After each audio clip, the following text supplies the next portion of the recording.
ओए, अबे ओए। जी मालिक। क्या कर रहा है? हैं? सारे मजदूर काम कर रहे हो, तू हरामखोरी कर रहा है? जी मालिक, वो मैं पढ़ाई कर रहा था। क्या पढ़ाई कर रहा था? सर वो मैं यूपीएससी की तैयारी करता हूँ ना, तो बस मेरा परीक्षा आने वाला है तो इसीलिए हम पढ़ रहे थे। हट, मैं सब जानता हूँ। पढ़ाई के नाम पर हरामखोरी करने आते हो तुम लोग यहाँ पे।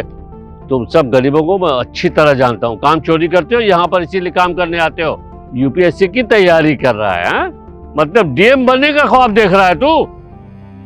जी साहब। फैक्ट्री में मजदूरी करने तो आता नहीं तुझे, और तू डीएम बनने का ख्वाब देख रहा है। यहाँ पे टाइम पास कर रहा है, यहाँ टाइम पास करने आता है, और तू कह रहा है कि यूपीएससी की तैयारी कर रहा हूँ। नहीं साहब, ऐसी बात नहीं है। मैं यहाँ पे टाइम नहीं पास करता हूँ। वो सब लोग खाना खा रहे थे, लंच का टाइम है, तो मैंने जल्दी खाना खा लिया। तो मैंने सोचा कि मैं इतनी देर में थोड़ा अपनी नोट्स बना लेता हूँ। अगर जल्दी खाना खा लिया तो काम भी तो जल्दी शुरू करना चाहिए। सारा काम अधूरा पड़ा हुआ है, तू यहाँ पर पढ़ाई करने का ढोंग कर रहा है। माफ कर दीजिए साहब, अब आगे से गलती नहीं होगी। मौका मैं दूंगा तभी तो काम करेगा ना। अब तुम जैसे काम चोरों को मैं यहाँ पर काम ही नहीं दूंगा। मेरी फैक्ट्री में खाते हो, सामान रखते हो, सोते हो, और काम चोरी करते हो साथ में, हैं? अब एक काम कर, सामान उठा और निकल यहाँ से, निकल। अब हम आपके आगे हाथ जोड़ रहे हैं साहब, हमको काम से मत निकालिए। अब हम अच्छे से काम करेंगे और अब ये गलती नहीं होगी। मैंने कहा निकल, आज के बाद यहाँ दिखाई मत देना मुझे। निकल यहाँ से, सामान उठाओ, निकल यहाँ से।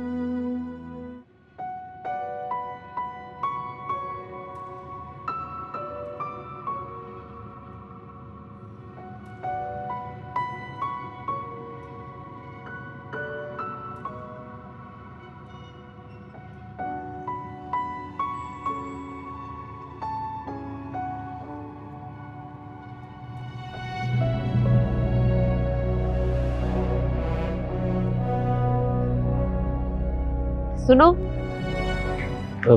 जी हाँ। हमने देखा आपकी कोई गलती नहीं थी। मालिक आपको फिर भी डांट दिए। खाने का टाइम हो रहा था, सब खाना खा रहे थे और आप पढ़ रहे थे। और मैं रोज देखती हूँ, खाना खाने के टाइम पे रोज पढ़ते हैं। मालिक ने आपके साथ सही नहीं किया और आपको काम से भी निकाल दिया उन्होंने। आप इतने बड़े शहर में कहाँ जाएंगे, कहाँ काम ढूंढेंगे? आप देखिए, अब परिस्थिति ने अगर हमको यहाँ से भगाया है तो कहीं ना कहीं मुंह पेट है, तो व्यवस्था कुछ ना कुछ तो हो ही जाएगा। लेकिन अब परेशानी इस बात की कि महीने का आखिरी चल रहा है और कुछ समझ में नहीं आ रहा है हमको। लेकिन हम आपसे एक बात बोले? जी जी बोलिए। आप मेरे घर चलिए, आप वहां चल के अपनी पढ़ाई पूरी कर लीजिए। यहाँ आपको आसानी से ना घर मिलेगा और ना ही काम, क्योंकि महीने का 4-5 दिन बचा है। कहाँ भटकते घूमेंगे आप? अरे नहीं नहीं, आप खामखा काहे परेशानी उठाएंगे हमारे लिए। वो देख लेंगे हम अपना कुछ। वो क्या है ना कि मेरी वजह से आपको दिक्कत हो, ये मैं नहीं चाहता हूँ। देखिए, मुझे पता है कि आप नहीं मानेंगे, लेकिन फिर भी हम आपसे बोलेंगे कि आप हमारे घर चलिए। मेरे घर में मेरी अम्मा है और मैं हूँ। अगर आपको वहाँ अच्छा लगे या आपको सही लगे तो आप रह लीजिएगा वहाँ पर, क्योंकि महीने के भी दिन कम बचे हैं। अगर आप हमारे यहाँ रह लेंगे तो आपको कोई दिक्कत नहीं होगी और हमारी अम्मा को भी कोई दिक्कत नहीं होगी। हम उनको समझा लेंगे। आपका बहुत बहुत धन्यवाद। आप मुझे इतना समझी और रहने का ठिकाना दे रही हैं, बहुत बहुत शुक्रिया। चलिए, अब आप इतना कह रही हैं तो फिर चलते हैं और पूरी मेहनत लगा देंगे अपने पढ़ाई पे। मुझे मालूम है कि आप मेरे ऊपर एहसान कर रही हैं, मैं आपका ये एहसान कभी नहीं भूल पाऊंगा। बहुत बहुत शुक्रिया आपका। चलिए। हाँ हाँ, चलिए चलिए। और वैसे भी शाम हो गई है, काम खत्म होने का टाइम भी हो गया है।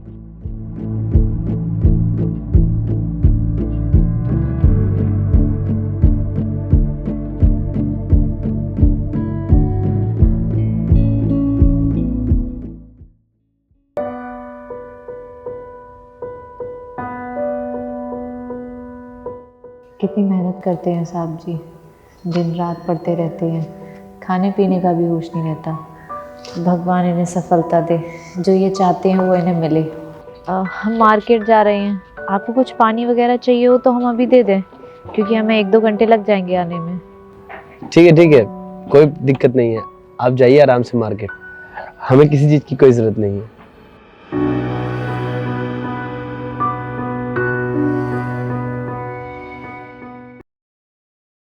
सुनिए, हमारा यूपीएससी क्लियर हो गया। ये तो बहुत खुशी की बात है, आपका यूपीएससी क्लियर हो गया। हम भगवान से दिन रात दुआ करते थे कि आप इतनी मेहनत करते हो, आपको सफलता मिले उसमें, और आज भगवान ने हमारी सुन ली और आपकी मेहनत का फल आपको दे भी दिया। हाँ, भगवान ने हमारी सुन ली और हमारे पिताजी का सपना पूरा हो गया। हमने तो कभी सोचा ही नहीं था कि हम डीएम बनेंगे, अब बड़ी सी कुर्सी पे बैठेंगे। अब क्या बताएं, खुशी के मारे समझ नहीं आ रहा कि क्या करें। चलिए ना, हम आपको बाजार में मिठाई खिलाते हैं, हमारे पास 100 रुपया बचा है, चलेंगे आप हमारे साथ मिठाई खाने? अरे इतनी खुशी की बात है, ऐसे मौके पे तो हम जरूर चलेंगे, चलिए। हाँ बिल्कुल, चलिए ना आप हमारे साथ मिठाई खाने। अब हमारा जब बुरा वक्त था तो अब आपने मेरा साथ दिया और अपने इन्हीं हाथों से रोटी बना के हमको खिलाया। हम आपका यह एहसान जिंदगी भर नहीं भूलेंगे, और हम डीएम बन गए हैं तो आपको अब यहाँ नहीं रहने देंगे, बहुत अच्छा सा पक्का सा मकान बना के देंगे, ठीक है? अच्छा, आप बहुत ज्यादा खुश लग रहे हैं, चलिए पहले चल के मिठाई खाते हैं। चलिए ना हमारे साथ।